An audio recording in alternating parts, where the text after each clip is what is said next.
I'm Dr. Patrick O'Shaughnessy.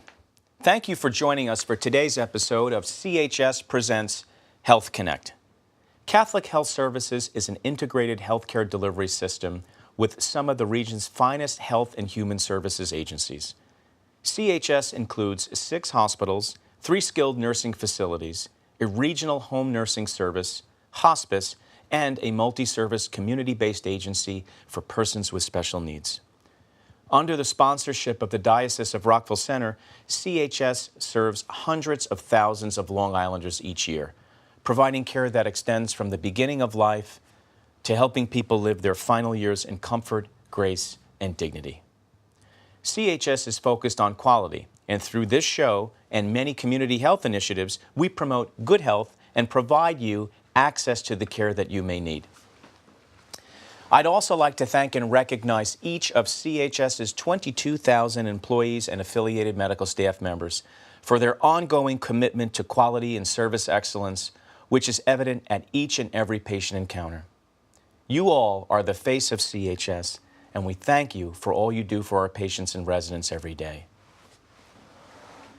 Patient-centered medical home recognition, or PCMH, raises the bar in defining high-quality care by emphasizing access, health information technology, and coordinated care focused on patients. To speak more about PCMHs and preventive care is Eileen Esposito.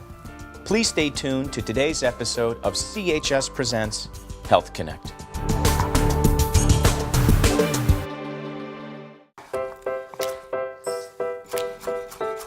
Food. It nourishes, brings us together, and adds flavor to life. That's why it's important to wash hands, surfaces, and fresh produce.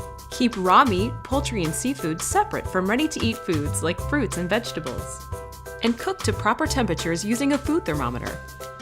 Enjoy, and refrigerate leftovers within 2 hours. For more tips on safely preparing foods, visit homefoodsafety.org. It takes less than 1 minute to find out if you may have prediabetes. You can do it here. But I get it, you're busy, and busy people can't have prediabetes. I read that wrong. They can, okay? Just go to the site.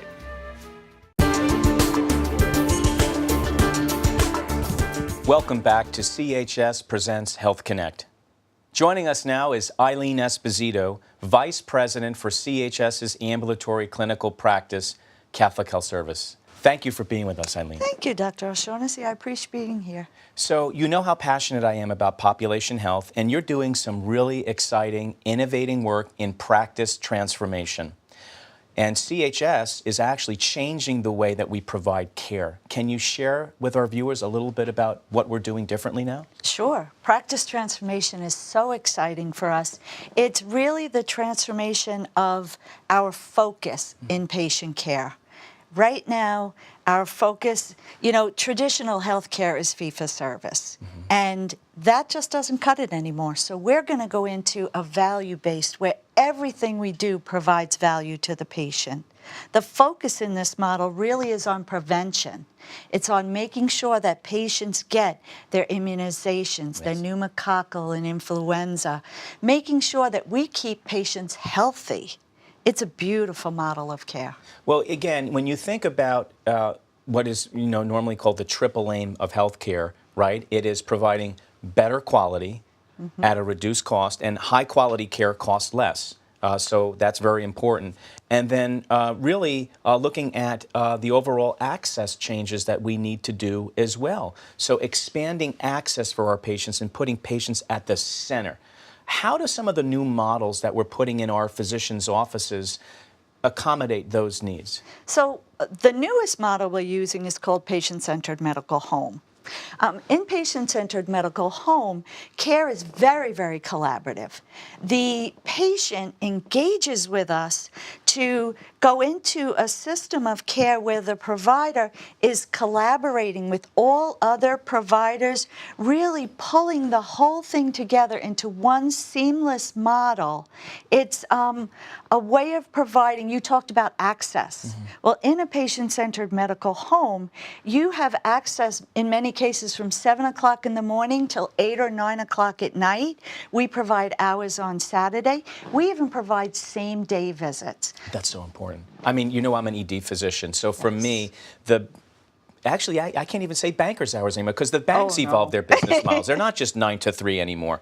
So our practices now that we're transforming in this way are open and available after hours, immediate on-demand access for our patients so they can get in and be seen same day for these issues. And to your point, the patient's at the center of the care, and that whole team is coordinating the care. Now, you have a slide that actually lays all of this out. Can you take the viewers through kind of what this means? I sure do. So in this model, you can see that there's a large circle in the center. That's the patient, because the patient is at the center of everything we do. All of our programs, all of the ways we provide care is for that patient. Surrounding the patient are all the programs that we use of preventive care. So we're in an ACO, and ACO really focuses on making sure that patients get all of the preventive care that they need. We're in a program called DSRIP. DSRIP captures, again, even a larger group of patients to make sure those same preventive care services are provided. And then there's all the patients in between the Medicare, which are over 65 patients, and our Medicaid patients. And those are commercial programs. And those commercial programs, we use the same standard of care because we have only one standard of care.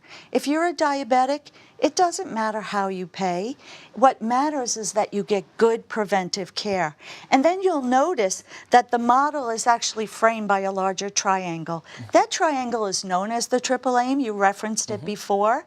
And so that looks at what is the health of the population, how accessible is care, and are we considering the cost of care? Providing only the right care at the right time and not lots of excessive care. And the thing about PCMH being so collaborative is we don't have to repeat tests. We don't have to do invasive things to patients that they don't need because they've already had it done. And all the information is there It in one source of focuses truth. on communication and making sure that that healthcare journey of the patient is seamless. Site to site, provider to provider. We use a single electronic medical record so that we can easily share information between providers and across sites of care. So we always say right care, right place, by the right people at the right time. So as the ambulatory environment under your leadership is changing clinically, qualitatively, with expanded access and high-quality integrative care, it's wonderful because a result of what we're seeing are decreases in the amount of decompensated states of patients that would wind up with me in the emergency room. So we're getting to them sooner. We're doing preventative care sooner. We're recognizing problems sooner, mitigating them, and helping them stay healthy. Right. So that's really, really exciting. Can you share, why is it so important, though, for our viewers at home? And this is important. I tell my mom and dad this all the time. The patient needs to be at the center. Patient engagement is everything. What is the power of patient engagement? Patient engagement truly is everything. Because I think in the past, or in that traditional model of care we talked about, the patient came in, saw the provider, and the provider just pushed out at them. You have this diagnosis, you need to take this medicine, you need to do this, and the patient would come home and be like, whoa. Now with patient engagement, we're not pushing out at the patient, we are pulling them in, and they are truly becoming partners in their care. And as healthcare providers, we're stepping back a little into the role of coach.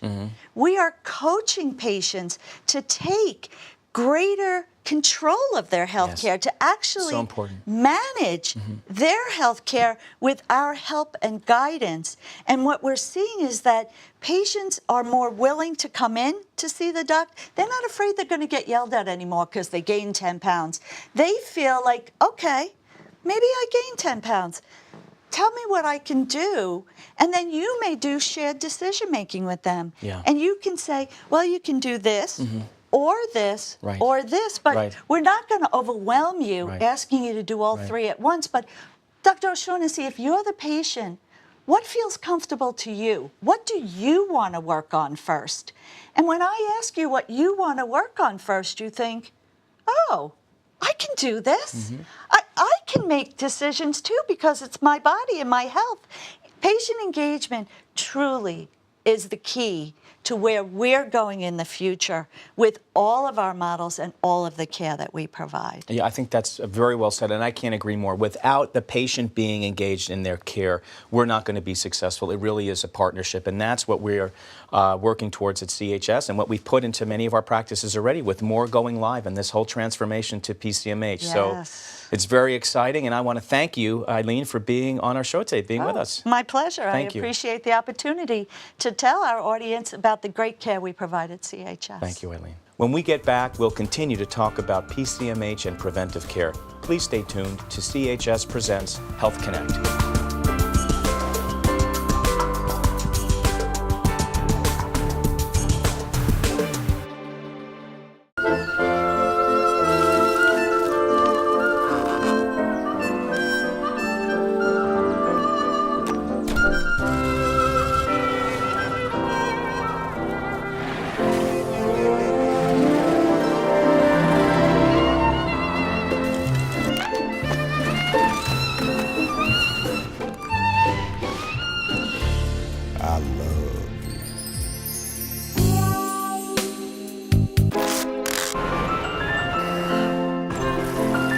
Can we get strawberries? Okay.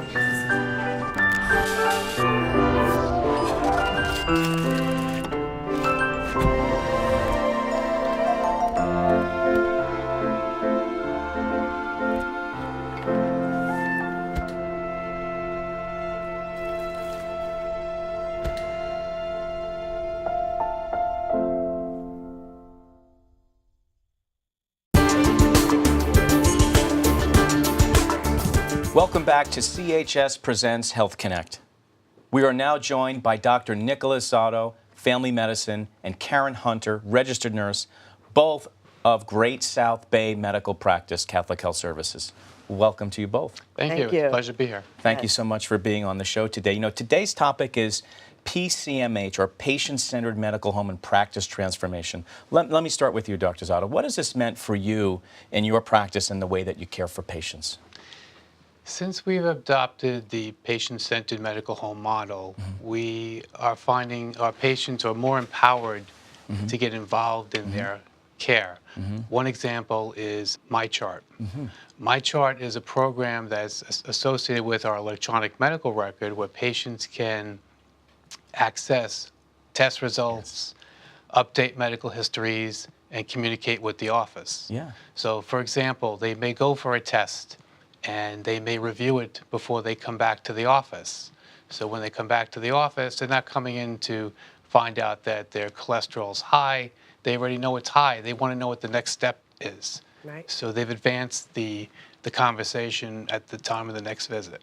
Oh, that's great. So it's actually a better way to link in with the patient. Again, getting back to our segment with Eileen Esposito, putting the patient in the center and changing the access points, using technology to help them cue into their care and help you as a healthcare professional deliver better care. That's really wonderful. Karen, how about you? How has your perspective changed? I mean, you were also an inpatient nurse for many years, and now you're in the office environment, you know, helping again lead PCMH transformation. Tell us a little bit about that transition. Yeah, well, it is a transition. I was so used to taking care of patients who were acutely ill, and sometimes it's because they maybe did not have the preventative care or the Right. follow-ups with their PCPs, their primary care physicians. So now I'm on the other end of it. The patients are coming in, they're getting seen by the PCPs or myself. I'm making sure they're up to date on their colonoscopy, pap smear, whatever it is, Right. their flu shots, et cetera. And so we are on the preventative end, and it's a nice end to be on instead of having patients having to go to the hospital. Well, I tell you, I say this all the time because, you know, I'm an emergency physician by training, and I would always see the failures of our healthcare system, not ours, meaning CHS, our United States healthcare system. So people don't have the access to care. They're not getting the proper preventive tests, and then they wind up with some chronic disease or acute exacerbation, and they wind up with me in the emergency room. Right. So I think it is so important that the work that you both are doing at the practice and that we're doing at CHS to change the way that we provide care. Let me ask you both, and maybe you comment one at a time, but it's a lot of work to transform the practice like this, and you guys did a great job. Thank you. What's one of the things you're most proud of? I'm most proud of the enhanced communication that's taking place in our practice. Yeah. We now have providers who can communicate with each other throughout the workday, updating each other on patient conditions, patient status. Maybe somebody's been to the emergency room. We're getting reports throughout the workday so we can keep up to date on what's happening. So enhanced communication, you're finding the communication's more effective, closed loop, better continuity of care. Yes. That's great. Karen, how about you? What are your thoughts? I agree with the whole communication thing. I do a lot of the hospital follow-ups, so that's very important, making sure the patients see the physician after they've been in the hospital, reconcile medications with them, new meds, patient education is very vital, and just making sure they are up to date in their health maintenance. It's all good. That's amazing. Yeah. And let me ask a different question. In terms of, we talk about access a lot, and one of the key requirements of PCMH, on-demand access or availability for patients. Has that changed the way that you provided care? Because I would be in the ED, and maybe I'd want to get a hold of you, Dr. Zotto, and say, hey, listen, I have your patient here. Can you see them today? 5, 10 years ago, it would have been, well, I don't have availability in the office. We're fully booked. They may have to wait a few days to be seen. Now that's changed. Can you share a little bit about that? Patients can come in now and be seen more effectively? Yes, I mean, we have extended care providers, we have 2 nurse practitioners, we have extended hours.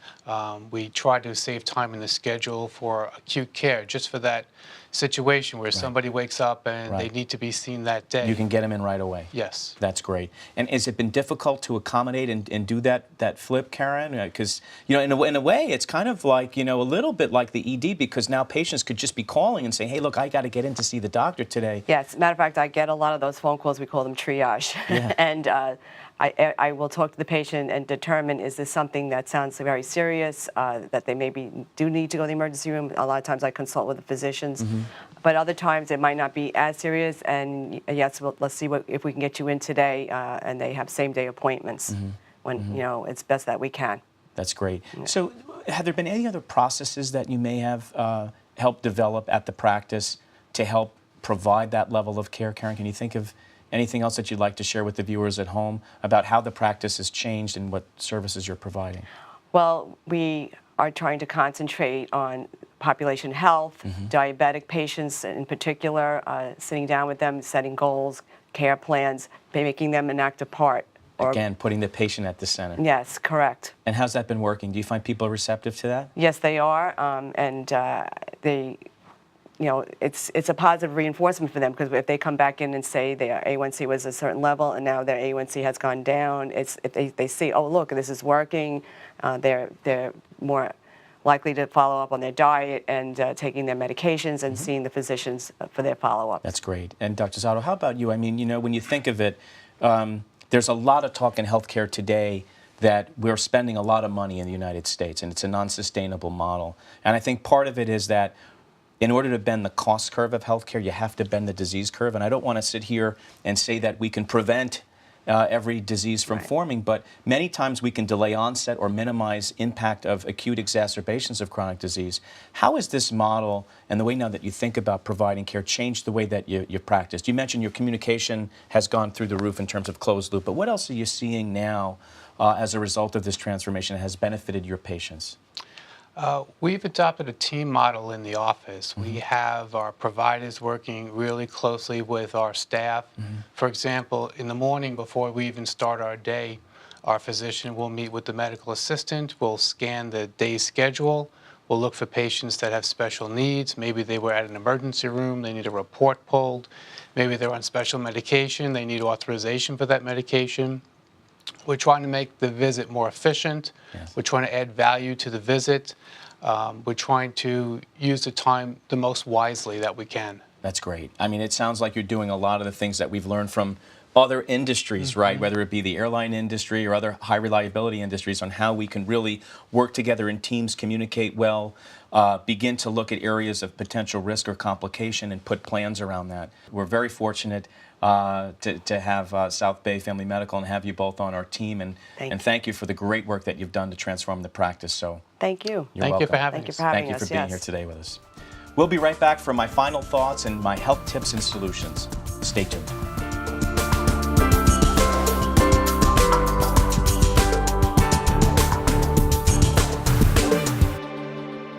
And here are some final thoughts on our discussion today. I'd like to take a few minutes to speak about population health. I get asked all the time, Dr. O, what is population health? What does it mean? It's pretty simple. And you've heard me say this before. It's really about providing the right care in the right place by the right people at the right time. There are three main drivers, or what are called the triple aim of population health. And that is, number one, to provide better quality care. If we do that and do that well, it's also going to be less costly care, right? High quality care costs less. That drives overall better outcomes and improves the health of the population.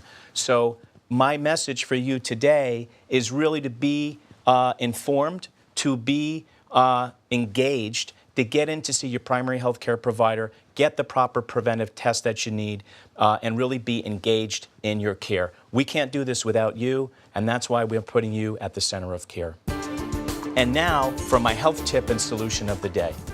Today, we will discuss how to know when it's normal aging or something more serious. With so many experts out there, it's hard to know what is factual and what is not. I'd therefore like to share with you truth in medicine, with no spin, no marketing, just the simple, unvarnished truth, as well as some trusted sites for information you can reference from home. I hope you'll find this information beneficial, and as always, I wish you a healthier, happier life.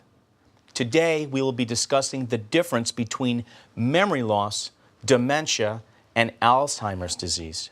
As with all of my tips, I'd like to offer one great source of truth, and this one is from the Alzheimer's Association. Their website can be found at www.alz.org. There, you will find material outlining changes in aging, memory, various forms of dementia, as well as the 10 signs of Alzheimer's disease. While we maintain our intelligence as we age, we begin to slow down slightly in mind and body. Changes in memory can occur too. The question is, when is it normal memory loss due to aging or something more serious? And I get asked this one all the time. If you have slight trouble recalling names and places, that's okay. If, however, you experience significant changes to your memory, communication, or language skills, are unable to concentrate or reason, then you should consult a medical professional. Change can be subtle and slow to evolve, and there are a variety of forms of decline in memory or skills that could affect your ability to perform daily activities. From mild cognitive impairment, which is called MCI, to Alzheimer's, the causes and symptoms can vary wildly. MCI, for example, relates to problems with memory or core brain function. Issues that arise from MCI may not be noticeable to others, nor will they affect everyday activities. Dementia, on the other hand, is not a disease, but rather a term that encompasses a range of symptoms caused by a variety of brain disorders. Symptoms can include a loss of recent memory, inability to write, speak, or understand the written word. Visuospatial function, which is the ability to understand and use symbols or perceive correctly where objects are, as well as the executive function involving the ability to plan, reason, solve, and focus on tasks. Vascular dementia occurs after a stroke. Thyroid problems and vitamin deficiencies can also cause dementia. Another condition, Alzheimer's disease, accounts for the majority, and that's between 60 to 80% of all dementia cases. And while it can affect people between the ages of 30 and 50, it is most common in people over age 65. Alzheimer's is a slow, progressive disease that destroys memory and other vital mental function. The Alzheimer's Association website outlines signs of the disease. indications range from memory loss that impacts daily living to difficulty completing familiar tasks. Those with the disease misplace things and may be unable to retrace their steps to find them. They could also have trouble speaking or writing. Mood and personality changes could occur, and they may withdraw from work or social activities. So how do we know what is normal and what might be the onset of the disease? Here are a few examples from the Alzheimer's Association. While missing a monthly payment is not unusual, the sudden inability to manage a budget may be a sign of dementia or Alzheimer's. This would be true, too, of temporarily forgetting what day it is versus the more serious losing track of the season. As we age, we might sometimes forget which word to use, but if we have difficulty having a conversation, that may be indicative of a more severe issue. Since most dementia slowly develops, if you or someone you love begins regularly experiencing memory issues or changes in thinking and processing, see a physician to determine the cause. It may be a treatable condition. While there is no cure for Alzheimer's and some forms of dementia, early diagnosis offers the best chance of benefiting from possible treatment. You can find all of these tips and more at the Alzheimer's Association website, again, at www.alz.org. That's my tip for today. For more health information, watch CHS Presents Health Connect, airing on Telecare and CBS TV 55. To view recent episodes, go to CHS's YouTube channel. If you'd like to know more about PCMH and preventive care, please visit chsli.org. From there, you can click through to the websites of each of our healthcare partners for more information on ways to give. We are always grateful for the community's support because your gift today helps shape the healthcare of tomorrow. Thank you for watching today. If you have any medically related questions you would like me to answer on future shows, please email us at healthconnect@chsli.org. Please include your name and a way to contact you in case we need to reach you. I'm Dr. Patrick O'Shaughnessy, and I hope to see you next time on CHS Presents Health Connect.